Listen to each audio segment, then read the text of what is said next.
মুর্শিদাবাদে মাটি মাফিয়াদের দৌরাত্ম্য, চাষযোগ্য জমিতে বেআইনিভাবে মাটি কাটার কাজ। ব্লক ভূমি এবং ভূমি সংস্কার দপ্তরকে লিখিত অভিযোগ। মুর্শিদাবাদের রঘুনাথগঞ্জ ১ নম্বর ব্লকের রানীনগরের ঘটনা। এ বিষয়ে বিস্তারিতভাবে কথা বলবো। টেলিফোন লাইনে রয়েছে প্রতিনিধি জয়ন্ত রায়। জয়ন্ত, কি অভিযোগ? হ্যাঁ দেখো জয়িতা, মাটি মাফিয়াদের দৌরাত্ম্য, বিঘের পর বিঘে বহু ফসলি চাষযোগ্য জমিতে বেআইনি ও অবৈজ্ঞানিক ভাবে মাটি কেটে জমির ভূমিরূপ পরিবর্তন করা হচ্ছে এবং মাটির বেআইনি ব্যবসা চলছে বলে অভিযোগ।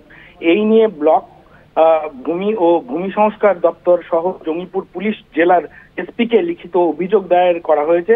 আর এই ছবি দেখা যাচ্ছে মুর্শিদাবাদের রঘুনাথগঞ্জ ১ নম্বর ব্লকের রানীনগর পঞ্চায়েতের এলাকা সহ বিভিন্ন এলাকায় বিরোধীদের অভিযোগ, প্রশাসনের মদতে মাটি মাফিয়াদের দৌরাত্ম্য এড়াতেই বেড়ে গেছে এই কৃষকদেরকে বাধ্য হয়ে বহু ফসলি জমি দিতে হচ্ছে।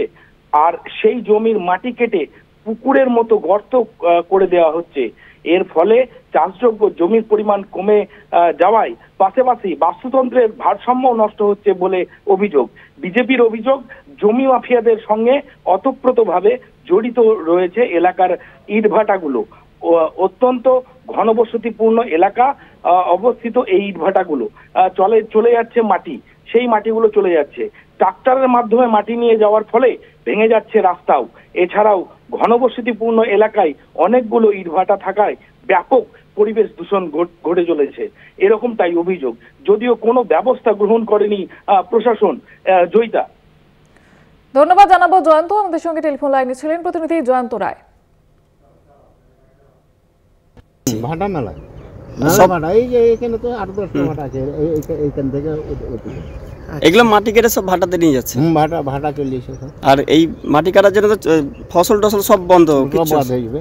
আজকে চাষের জমিগুলোকে তারা এমনভাবে ক্রয় করছেন, একটা মানুষকে হয়তো ভয় দেখিয়ে ভীতি দেখিয়ে তার জমিটা কোনো রকমে কেনা হচ্ছে, সেখান থেকে মাটি কেটে নেওয়া হচ্ছে। বিএলআরওকে বললেও বিএলআরও সেই চাষের জমি চাষের কি রকম আছে সে রকমটা পর্যন্ত হেরফের করে দিতে পারে না, সেটাও হেরফের করে দিচ্ছে।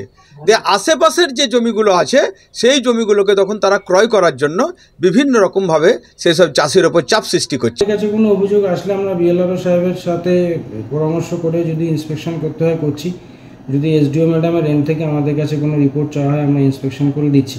ঠিক আছে, ওটা ভূমি দপ্তরের সাথে যোগাযোগ রেখে যা যথাযোগ্য ব্যবস্থা নেওয়া সেটা প্রশাসনিকভাবে নেওয়া হবে।